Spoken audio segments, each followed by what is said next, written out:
What's going on, guys? I'm Steve. Welcome back to the channel. Welcome back to another video. If it's your first time stopping by the channel, hit that subscribe button. Trust me, you won't regret it.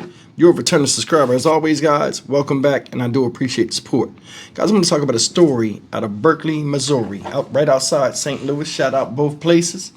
And it's about a young man that was attacked by a pit bull, and he sustained serious injuries. Supposedly, looking at the injuries and the way he described it, the pit bull lunged at him and bit and got a hold of his bottom jaw and tore him all up. And this guy gets on TV and he's looking for the owner, and he's saying he demands accountability for what happened to him. I want you guys to look at this story. This guy called the media himself and got an interview, I guess, to get the story out there, because I guess he can't find the owner or the dog. But I want you to see this, and I think it's a little bit more to the story than what this guy is saying. Now, it's unfortunate what happened to this man happened. I mean, under no circumstance should anybody sustain any type of injuries like this, especially from a dog. But I think it's more to the story, and he's not saying it. So take a look and be a judge for yourself. Hit me in the comment section. Tell me what you believe.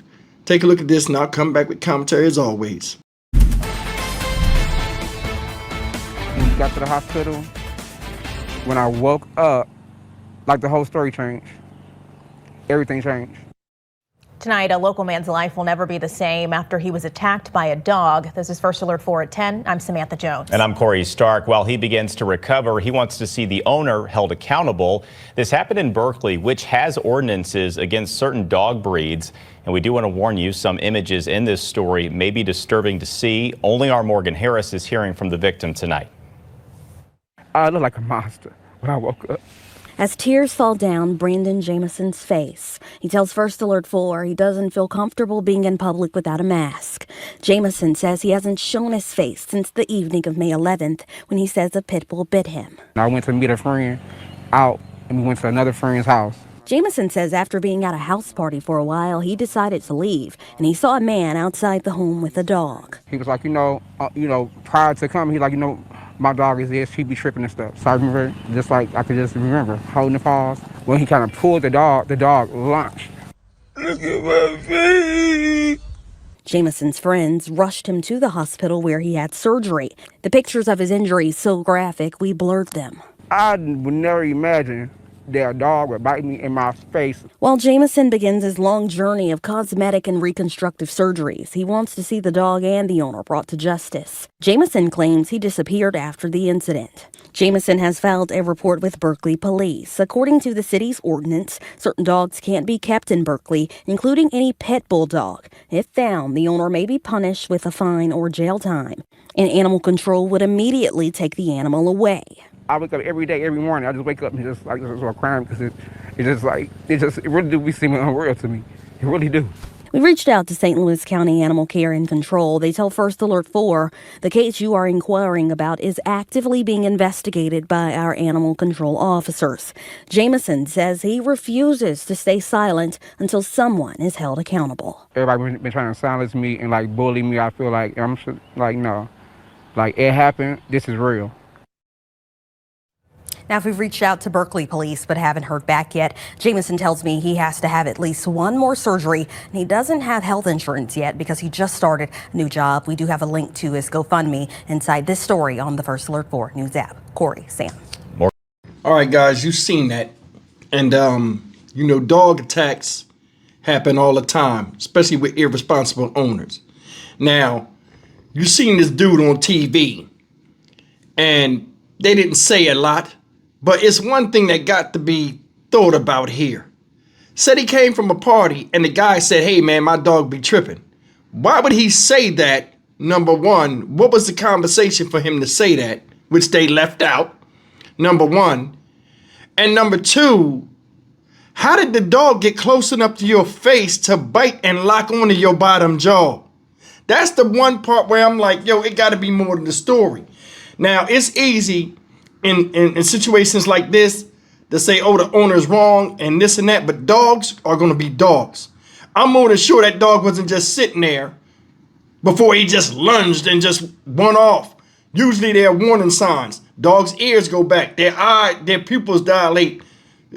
Something A lot of people, there are people that come up right now, and no offense to this guy, I don't know. It's unfortunate this happened to him.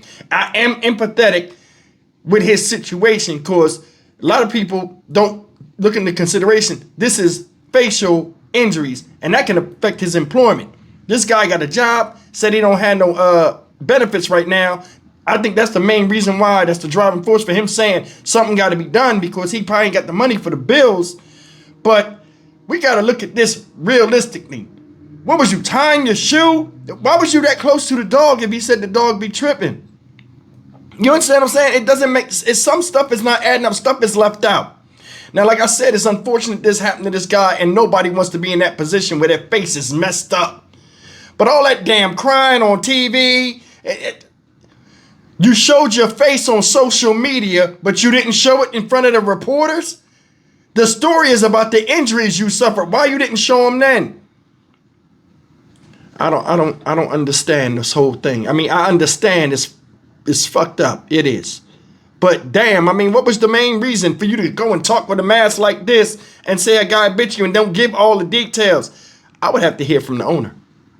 I'm serious. And I'm not saying he's wrong. He might be right. But I mean, there's two sides to every story. And damn.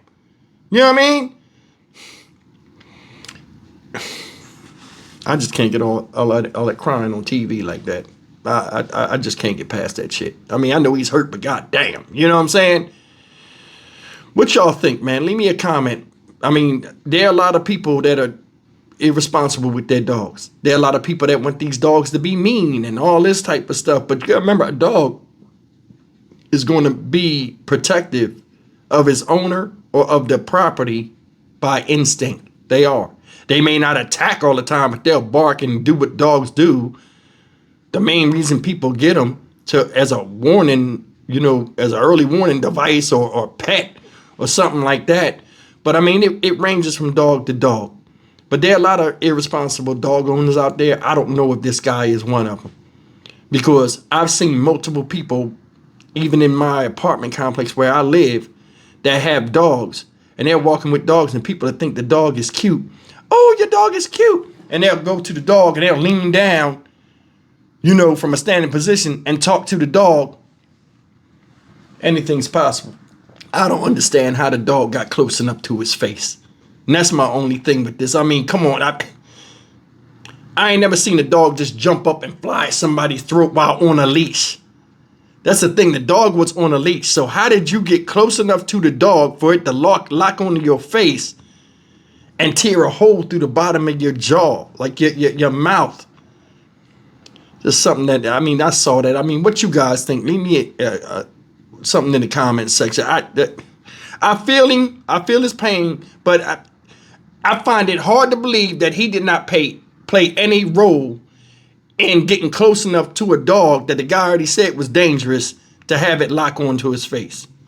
I'm Stock Market Steve for the Dynamic Reason channel. As always, like, comment, share, and subscribe.